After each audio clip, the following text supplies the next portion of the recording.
السلام علیکم ناظرین، میرا نام ہے سید عرفان. آپ دیکھ رہے ہو ایس کے نیوز. ایس کے نیوز میں آپ کا پھر سے سواگت ہے. آئیے دیکھتے ہیں آج کی کیا ہے تازہ خبر.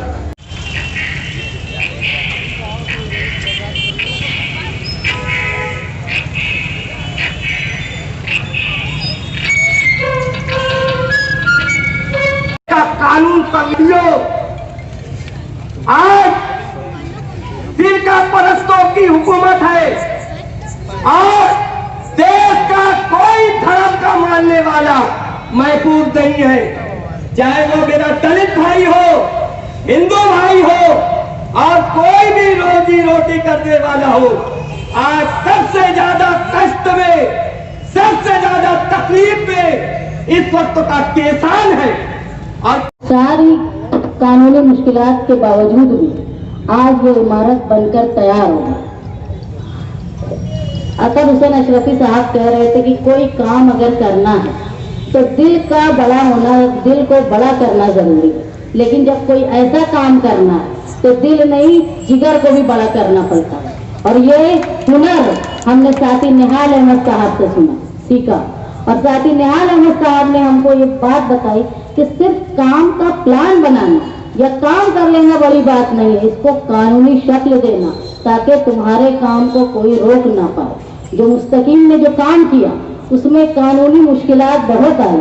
حیرت کی بات ہے کہ اگر کوئی اپنے دستور کے پریمبل کا بورڈ لگاتا ہے تو اس کو روکنے کے لیے سب سے پہلے مالیگاؤں شہر کی پولیس آ جاتی ہے. بہت دکھ کی بات ہے. وجہ یہ ہوگی کہ شاید ہم لوگ اقلیت سے تعلق رکھتے ہیں، یا یہ دوسری وجہ یہ بھی ہے کہ ہم یعنی مہا گٹھبندھن اور جنتا دل کے لوگ کچھ کام کرتے ہیں تو مالیگاؤں سینٹرل کے ہی سیاسی لوگوں کے پیٹوں میں درد ہونے لگتا ہے اور ہمارے بھی کام کو وہ روکنے لگتے ہیں. وہ یہ بات نہیں سوچتے کہ یہ کام اچھا ہے یا برا.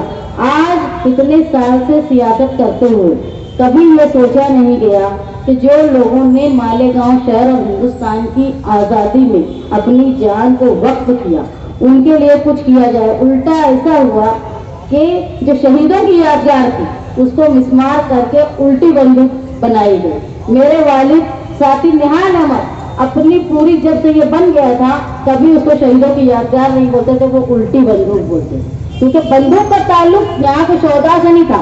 بندوق کا تعلق تو دو لوگوں سے ہو سکتا ہے، ایک تو آرمی والوں سے یا تو جو اس وقت میں جو انگریزوں کے فوجی تھے ان سے.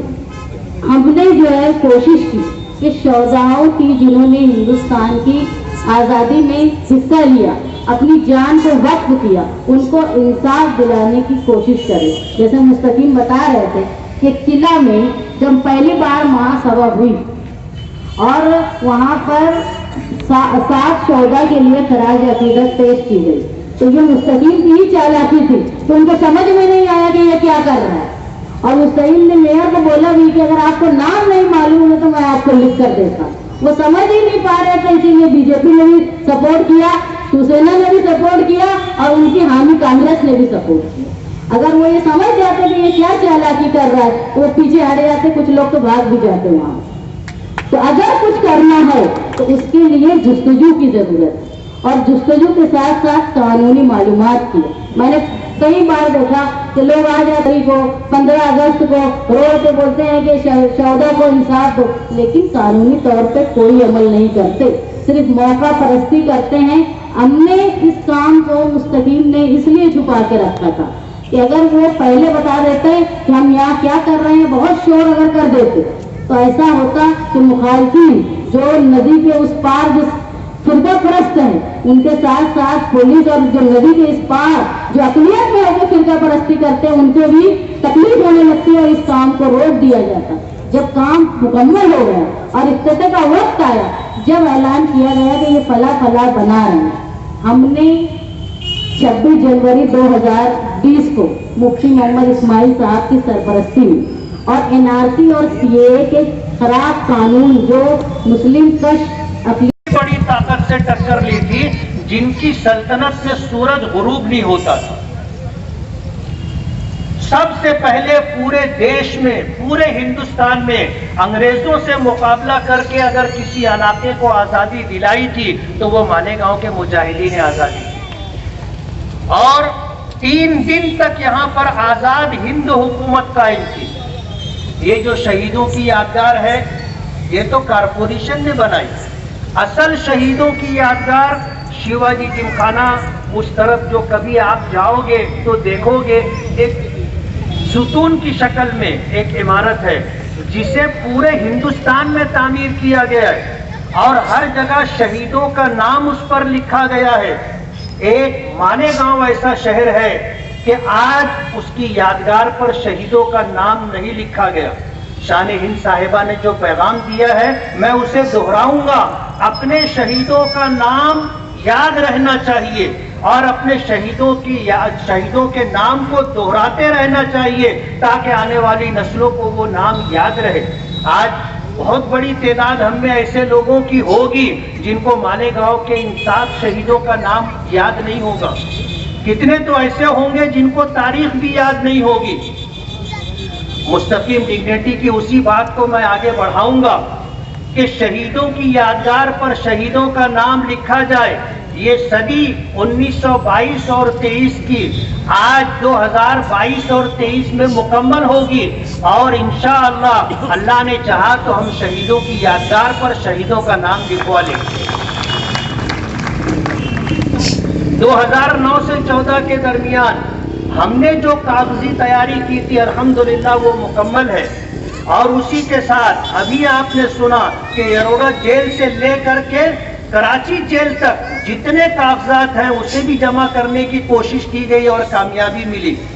آج یہ یادگار جو شہیدوں کی یادگار کے سامنے بنائی گئی ہے اس پر ہندوستان کے دستور کی تمہید لکھی گئی. آپ بھولے نہیں ہوں گے ابھی NRC اور CA کا جو معاملہ تھا زیادہ دور کا نہیں ہے. اسی دستور کی تمہید کو نظموں کی شکل میں پورے ہندوستان میں سنایا گیا.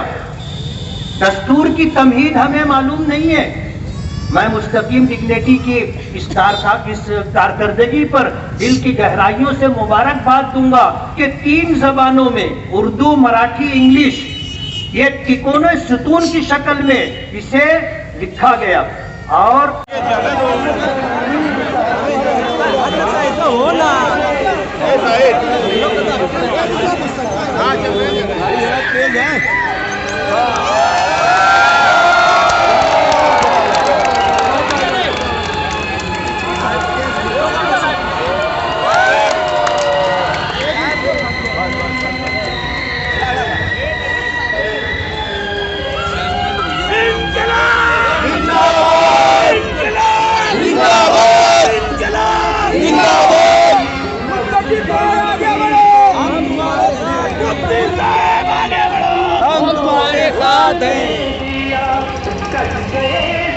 ہمارے تو کچھ نہیں